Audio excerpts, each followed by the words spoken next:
Students कैसे हैं आप लोग। आई होप आप लोग अच्छे होंगे। स्टूडेंट्स इस वीडियो में हम आप बात करेंगे कि जो है EMF equation of the single phase AC क्या होता है।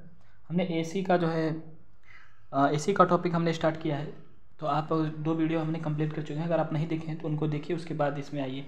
हमने स्टूडेंट्स आपको बताया था कि अगर हम सिंगल फेज एसी को जो है कैसे जनरेट किए, उसमें हमने आपको बताया था सिंगल फेज एसी को हमने जो है अगर हम इसको पढ़ना चाहें तो हमने अभी तक अभी जो टॉपिक स्टार्ट किया है वो introduction of the single phase AC है। इसमें हमने generation of the single phase AC में बात कर लिए हैं। Generation of single phase AC की हमने यहाँ बात कर ली है, और क्या क्या उसमें जो है टर्म यूज होते हैं, ये सारी जो चीज़ें हमने उस वीडियो में जो है अलग से उतना ही बताएं, मगर उसी में कंप्लीट कर दिए।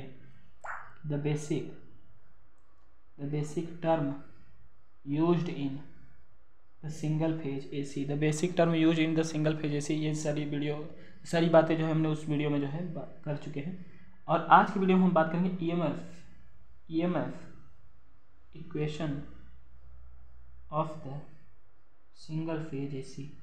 ईएमएफ इक्वेशन क्या होता है, हम इस वीडियो में आपको जो है बात करेंगे। क्या बात करेंगे? EMF equation of the single phase AC. ये सिंगल है, इसको आप ऐसे ही समझिए, शॉर्ट फॉर्म में हम लोग लिख देते हैं। तो सिंगल फेज एसी है, आप वैसे लिखा करिए सिंगल फेज एसी करके। तो आई होप स्टूडेंट्स आप ये समझ रहे होंगे। तो इसके बाद अब हम बातें करते हैं कि जो है हम इसको किस प्रकार से जो है स्टूडेंट्स देखने वाले हैं। इसमें भी कुछ आपका एक डेरिवेशन है जिसको हम बताएंगे। इसमें जो आपका ईएमएफ होगा, देखिए हम ईएमएफ इसमें इंस्टेंस मतलब जो है कि इंस्टेंट टाइम के लिए निकालते हैं, जिसको हम इंस्टेंटेनियस ईएमएफ जो है कहते हैं। तो चलिए देखते हैं कि हम उस प्रकार से जो है कैसे हम इसको कर सकते हैं। तो चलिए स्टूडेंट्स इसको बताने के लिए आपको एक ग्राफ की आवश्यकता है। तो चलिए उस ग्राफ को हम जो है बनाते हैं कि कैसे होता है। आपको ये डायग्राम दिख रहा होगा। तो स्टूडेंट्स ये डायग्राम में जो आपको ये लाइंस दिख रही हैं, क्या है? यूनिफॉर्म मैग्नेटिक लाइंस हैं, यूनिफॉर्म मैग्नेटिक फील्ड लाइंस हैं। आई होप आप ये समझ रहे होंगे। इसको स्टूडेंट्स हम मैग्नेटिक फील्ड डेंसिटी अगर हम यहाँ पे देखें तो ये आपको जानते हैं, आप इसको टेस्ला से लिखा जाता है। टेस्ला जिसको हम φ/a लिख सकते हैं, जो कि वेबर। बिल्कुल आप ये सारी चीज़ें ध्यान रखिए। वेबर पर मीटर स्क्वायर स्टूडेंट्स हम इसको इसी को टेस्ला करते हैं। आप बिल्कुल इन सारी चीज़ों को जो है बारीकी से ध्यान दीजिए। और इसमें स्टूडेंट्स आप एक चीज़ और देखिए, ये आपका कॉइल है जो कि यहाँ पे आपको दिखाया गया है। ये स्टूडेंट्स ये हम यहाँ पे देख लेते हैं, ये आपका क्या है? कॉइल है। तो इसमें स्टूडेंट्स आप एक बात ध्यान रखिए कि ये जो कंडीशन है आपको दिखाया गया है, ये कंडीशन क्या है? यहाँ पर अगर हम एक फाइम को एज्यूम करते हैं, क्या है? फाइम मैक्सिमम फ्लक्स। देखते हैं अगर फाइम को हम यहाँ लेते हैं, ये कंडीशन जो आपको दिखाया गया है स्टूडेंट्स, ये कॉइल क्या है? 0 पोजीशन पे नहीं है, ये क्या है? रोटेटिंग कंडीशन में अभी ये आपको दिखाया गया है। और रैंडम हम किसी पॉइंट पे जो है अगर इसको देखते हैं, और ये कॉइल आपका जो फाइम के साथ जो है परपेंडिकुलर कंडीशन में आएगी, जब तब जो है आपको ये दिखाया गया। अगर इसमें जो है अगर आप देखें तो यहाँ पे इसका कंपोनेंट अगर स्टूडेंट्स हम लेते हैं तो आपको आसानी से दिख रहा होगा।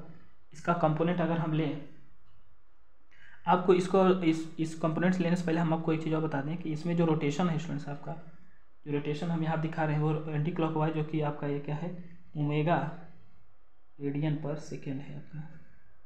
तो ये भी आप बिल्कुल आप इस चीज़ों को ध्यान दिया करिए।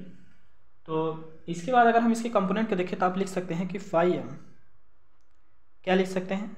φm cos omega t. ये क्या है? साइन। ये अब इस तरफ अगर हम साइन का जो है कंपोनेंट देखते हैं तो ये आप लिख सकते हैं कि ऐसे इसको जो है बनाएंगे तो ये क्या हो जाएगा, क्योंकि इसका अभी काम तो नहीं है। साइन लिखिए, φm साइन ओमेगा टी। तो स्टूडेंट्स आप समझ रहे होंगे कि अगर इसमें अगर हम देखें तो हमें काम केवल इतने का है। तो आप अगर इस कंडीशन से आप लिख सकते हैं, यहाँ पे आप जानते हैं कि लिख सकते हैं कि आप अभी हमने पिछले वीडियो में बताया था, आप एक फार्मूला जानते हैं कि जो है फ्राडे का सेकंड लॉ में देखे थे हम लोग कि E=-m d∅/dt। तो इसमें स्टूडेंट्स आप इसको इक्वेशन फर्स्ट लीजिए, और यहाँ से आप लिख फॉर द गिवन कंडीशन आप लिख सकते हैं फॉर द गिवन कंडीशन। अब फॉर द गिवन कंडीशन में आपको क्या दिया है, बिल्कुल आप ध्यान दीजिए। फॉर द गिवन कंडीशन में आपको दिया कि फाई, यहाँ पे अगर हम फाई की वैल्यू इसको ले लेते हैं, φ=φm cos omega T. φ=φm cos omega T अगर हम लेते हैं स्टूडेंट्स, तो यहाँ पे आप इसको इक्वेशन नंबर सेकेंड लीजिए। और इक्वेशन नंबर सेकेंड को जो है इक्वेशन नंबर फर्स्ट में अगर आप पुट करते हैं तो क्या लिख सकते हैं, put the value of phi m in equation number first, लिख सकते हैं कि put the value of phi m in equation first. पहले इक्वेशन में अगर आप इसकी वैल्यू को पुट करते हैं तो आप क्या पाएंगे, चलिए देखते हैं। तो यहाँ से हम कुछ देखते हैं तो क्या पाएंगे आप, देखिए अगर आप इसकी वैल्यू को पुट करते हैं E = -n d∅/dt, बहुत ध्यान से देखिए। तो फाई की वैल्यू क्या है, phi m cos omega t, phi की वैल्यू यहाँ पर रखते हैं स्टूडेंट्स, आप देखेंगे E = -n, बहुत ही आसान चीज़ें हैं। तो विद रिस्पेक्ट टू टाइम अगर फाई आप यहाँ पे फाई एम लीजिए तो यहाँ पे फाई एम नहीं, फाई ही रहने दीजिए, फाई, क्योंकि यहाँ फाई की वैल्यू हम यहाँ पर रखते हैं। तो अगर आप इस फाई की वैल्यू रखेंगे तो आप क्या लिखेंगे, d∅, क्या लिखेंगे, phi m cos omega t, ये आपका d है अपॉन dt।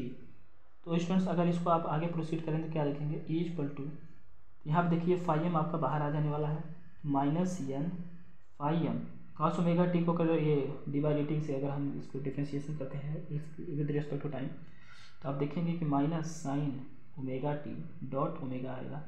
तो अगर इस माइनस को आगे ले जाते हैं तो क्या आ जाएगा, E = प्लस हो जाएगा, तो n phi m omega sine omega t. तो ये स्टूडेंट जो है n फाई एम ओमेगा है स्टूडेंट्स, इसको हम लिख सकते हैं कि E मैक्स। आप क्या लिख सकते हैं, E = EM sign omega T. I hope आपको दिख रहा होगा स्टूडेंट्स। तो ये कुछ आपका जो है इंस्टेंटेनियस EMF जो है आप किसको कर सकते हैं, इंस्टेंट टाइम के लिए जो है आपको दिखाया गया है। तो जिस प्रकार से आप इस EMF को दिखा रहे हैं, इस प्रकार आप जो है V को भी दिखा सकते हैं। स्मॉल v लिखिए, स्मॉल v लिखेंगे, क्या लिखेंगे, V = VM sign omega T. ऐसे I करंट के दिखाएं, I = IM sign omega T. सब इंस्टेंटेनियस जो है वैल्यू है, आप इसको बिल्कुल ध्यान दीजिए। इस प्रकार से आप EMF जो है स्टूडेंट्स को ये दिख रहा होगा, इस प्रकार से आप इसका EMF जो है निकाल सकते हैं। तो यहाँ देखिए बहुत ही आसान ये टॉपिक था।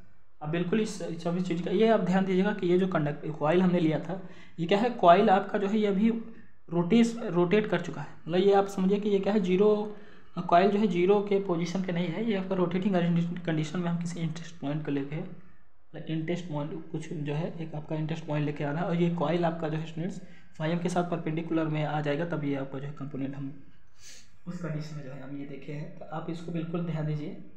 तो यहाँ पे हमने जो है देखा कि इस जो है EMF equation of single phase AC में जो ये डायग्राम है, इसमें आप ध्यान दीजिएगा। यूनिफॉर्म मैग्नेटिक फील्ड लाइंस जो है देखिएगा, ये भी टेस्ला जो हमने बताया काफ़ी इंपॉर्टेंट फार्मूला है, हर जगह आपको देखने को मिलेगा। एंटी क्लॉक वाइज हमने ओमेगा रेडियन/सेकंड दिखाया है।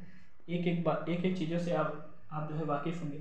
तो इस वीडियो में इतना ही देखते हैं। अगले वीडियो में जो है हम बात करेंगे कि representation of the single phase AC जो है ग्राफिकल रिप्रेजेंटेशन, जिसमें आप जो है वेव फॉर्म, फेजर फॉर्म देखेंगे, मैग्नीट्यूड देखेंगे, मैथमेटिकल फॉर्म देखेंगे। सारी बातें जो है वो उसमें 3 वीडियो में करना होगा, तो उसमें सारी बातें जो है हमारी हो जाएंगी। तो आई होप स्टूडेंट्स आपको ये इंस्टेंटेनियस वैल्यू आप जो है EMF की समझ में आएगी। EMF equation of single phase AC आपको जो है काफ़ी अच्छी तरीके से समझ आएगा। तो चलिए, थैंक यू।